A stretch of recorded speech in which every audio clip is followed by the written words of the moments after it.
Episode की शुरुआत में हमें इचिको दिखाया जाता है जो कि काफी कंफ्यूज था कि ओरिहिमे का भाई होलो बना कैसे, और अगर बन भी गया तो वो मेरे पीछे क्यों पड़ा हुआ है, वो मुझे क्यों मारना चाहता है। तो रुकिया कहती है इसका तो मुझे पता नहीं, मगर मुझे इतना जरूर पता है कि इन होलोस को कोई पावरफुल होलो सीक्रेटली इंस्ट्रक्ट कर रहा है। वो पावरफुल होलो इन वीक होलोस के जरिए तुम्हें हंट करना चाहता है ताकि वो तुम्हारी सोल को खा सके।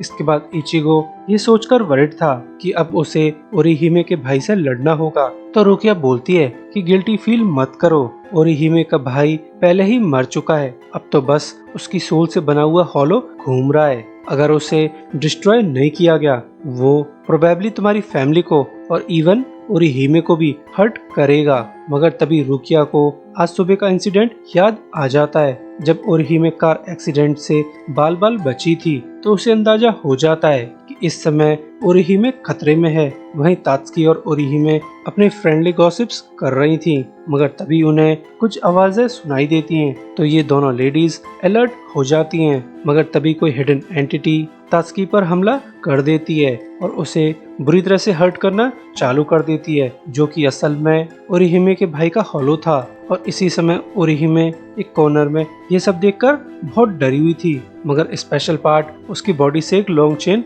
कनेक्टेड थी जिससे एक और ओरिहिमे कनेक्टेड है। असल में इनमें से एक ओरिहिमे की बॉडी है और दूसरी उसकी सोल है, और ये चैन असल में एक सोल चैन है जो कि ह्यूमन सोल को उसकी बॉडी से कनेक्ट करके रखती है। मगर ओरिहिमे के केस में होलो ने ओरिहिमे की सोल को उसकी बॉडी से अलग कर दिया है। इसके बाद ओरिहिमे हिम्मत करके तात्सुकी को बचाने की कोशिश करती है, मगर तभी हिमे नोटिस करती है कि मॉन्स्टर ने अभी अभी उसका नाम लिया है। तो ऐसा सुनकर ओरिहिमे काफी सरप्राइज थी, मगर होलो बहुत ज्यादा गुस्सा था कि ओरिहिमे ने अभी तक उसे पहचाना तक नहीं। वहीं दूसरी तरफ इचिगो और रुकिया बड़ी तेजी से ओरिहिमे के घर की तरफ आ रहे थे। तो इचिगो पूछता है कि वो होलो अपने ही सिस्टर को हर्ट क्यों करेगा। तो रुकिया समझाती है कि होलो के अंदर कोई भी ह्यूमन इमोशंस नहीं होते। जब वो होलोस बनते हैं तब उनकी बॉडी में एक होल ओपन हो जाता है और वो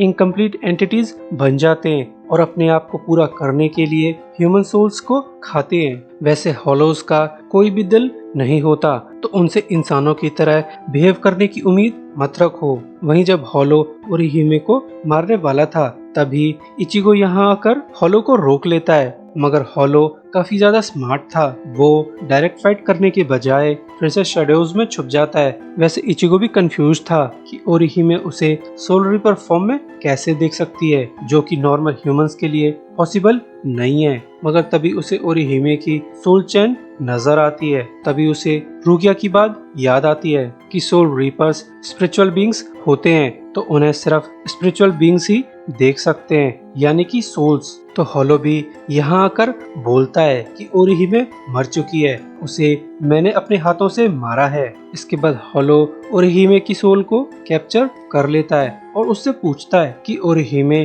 क्या तुम सच में मुझे भूल गई। तो होलो की आंखों को देखकर ओरिहिमे समझ जाती है कि ये मॉन्स्टर तो उसका बड़ा भाई है। मगर हिमे काफी अपसेट थी कि उसका भाई एक मॉन्स्टर बन चुका है जो कि अब उसके फ्रेंड्स को चोट पहुंचा रहा है। तो होलो बोलता है जब मैं मरा था तब तुम रोजाना मेरे लिए प्रे करती थी, मगर 1 साल के बाद उस तात्सुकी की दोस्त बन गई। फिर तुमने मेरे लिए प्रे करना कम कर दिया, जैसे तुम मुझे धीरे धीरे भूल रही हो। और जब तुम हाई स्कूल में पहुंची तब तुमने मेरे लिए प्रे करना बिल्कुल ही बंद कर दिया, जैसे तुम मेरे बिना बहुत खुश थी। और फिर मैं धीरे धीरे इस तरह का मॉन्स्टर बन गया। ये सब तुम्हारी ही गलती है। फिर वो मॉन्स्टर हिमे को मारने की कोशिश करता है, मगर इचिगो यहाँ आकर होलो पर हमला कर देता है और कहता है कि बड़े भाई की रिस्पॉन्सिबिलिटी होती है कि वो अपने छोटे भाई बहन की केयर करें और उन्हें प्रोटेक्ट करें, मगर तुम कैसे भाई हो जो अपनी बहन को ही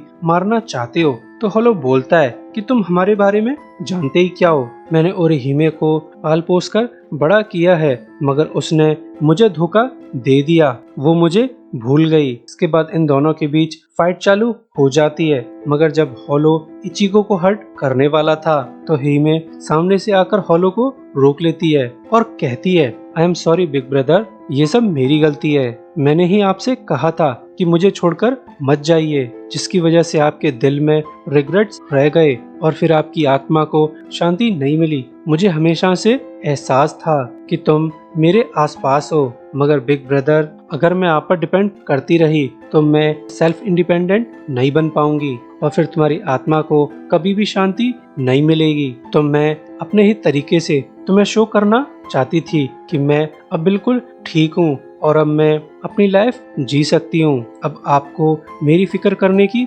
जरूरत नहीं है, मगर मुझे अंदाजा नहीं था कि मेरी इस अप्रोच से आप लोनली फील करने लगोगे। तो हॉलो ये सब सुनकर पेन फील करने लगता है, जिसे देखकर इचिको कंफ्यूज था। तो रुकिया बताती है कि हिमे का भाई अपने अंदर की हॉलो से फाइट बैक कर रहा है। लगता है कि वो अपनी मर्जी से हॉलो नहीं बनाए, किसी ने उसे फोर्सफुली हॉलो बनाया है और वो पावरफुल मॉन्स्टर हिमे के भाई को पजेस करना चाहता है और हिमे का भाई उसे रेजिस्ट करने की कोशिश कर रहा है। वैसे अगर किसी सोल को स्ट्रॉन्ग हॉलो खा ले तो वो वीक सोल को कंट्रोल कर सकता है, यानी जिस हॉलो ने ओरिहिमे के भाई को फोर्सफुली हॉलो बनाया है उसका टारगेट शुरुआत से ही तुम हो। और इस समय ओरिहिमे का भाई उसकी खातिर स्ट्रॉन्ग हॉलो से लड़ रहा है ताकि वो ओरिहिमे को हर्ट न करे। और इस इनर फाइट के बाद हॉलो का फेस मास्क टूट जाता है, यानी फिलहाल के लिए इस इनर फाइट में ओरिहिमे का भाई जीत गया है। मगर अब तक हिमे की हालत काफी ज्यादा खराब हो चुकी थी, तो इचिगो उसे चेक करने जाता है। रुकिया बताती है कि ओरिहिमे की सोल चेन अभी भी उसकी बॉडी से कनेक्टेड है, यानी कि वो अभी तक मरी नहीं है। और फिर रुकिया ओरिहिमे का ट्रीटमेंट चालू कर देती है। मगर इस समय ओरिहिमे का भाई हिमे की हेयर पिन्स को देख रहा था, तो उसे याद आता है कि इन हेयर पिन्स को तो उसी ने गिफ्ट किया था, वो भी उस दिन जिस दिन वो मारा गया था। और उसके बाद से ओरिहिमे इन हेयर पिन्स को रोजाना पहनती है ताकि उसे अपना भाई याद रहे। इसके बाद हिमे का भाई अपने आप को मारने की कोशिश करता है, क्योंकि उसे अंदाजा है कि वो जल्द ही फिर से मॉन्स्टर बन जाएगा। मगर जब इचिको उसे रोकना चाहता था तो रुकिया इचिको को रोक लेती है, ये कहकर कि एक हॉलो को मारना असल में उसे मारने की बजाय उसे प्यूरिफाई करना होता है, यानी कि हॉलोज प्यूरिफाई होकर सोल सोसाइटी जा सकते हैं। इसके बाद ओरिहिमे अपने भाई से बोलती है have a good day big brother. इसके बाद उसका भाई प्यूरिफाई होकर आफ्टर लाइफ में जाने लगता है, मगर उसके जाते ही ओरिहिमे बहुत रोती है। इसके बाद नेक्स्ट डे चालू हो जाता है, जहाँ पर ओरिहिमे की फ्रेंड्स लंच कर रही थी और ओरिहिमे उन्हें स्टोरी सुना रही थी। कल रात मेरे घर में 2 सुमोस आ गए थे और उन लोगों ने मेरे फ्लैट में ही फाइट करना चालू कर दिया और मेरे फ्लैट को डिस्ट्रॉय कर दिया। मगर उसकी फ्रेंड्स को हिमे की इस चाइल्डिश स्टोरी पर बिल्कुल भी भरोसा नहीं है और यही सब सीन इचिको और रुकिया भी देख रहे थे। असल में कल रात के इंसिडेंट के बाद रुकिया ने अपने सोल गैजेट से ओरिहिमे की मेमोरीज को रिप्लेस कर दिया था ताकि रात वाली ट्रेजेडी ओरिहिमे को याद न रहे। और इसी डिवाइस के यूज से रुकिया ने इचिको की फैमिली की मेमोरीज को भी रिप्लेस किया था। तो इचिको रुकिया से बोलता है कि मैं तुम्हारी सोल रिपेयर ड्यूटीज में हेल्प करने के लिए तैयार हूँ, जिसे सुनकर रुकिया भी काफी खुश है। इसी के साथ ये एपिसोड एंड होता है। सो अभी के लिए goodbye, thanks for watching.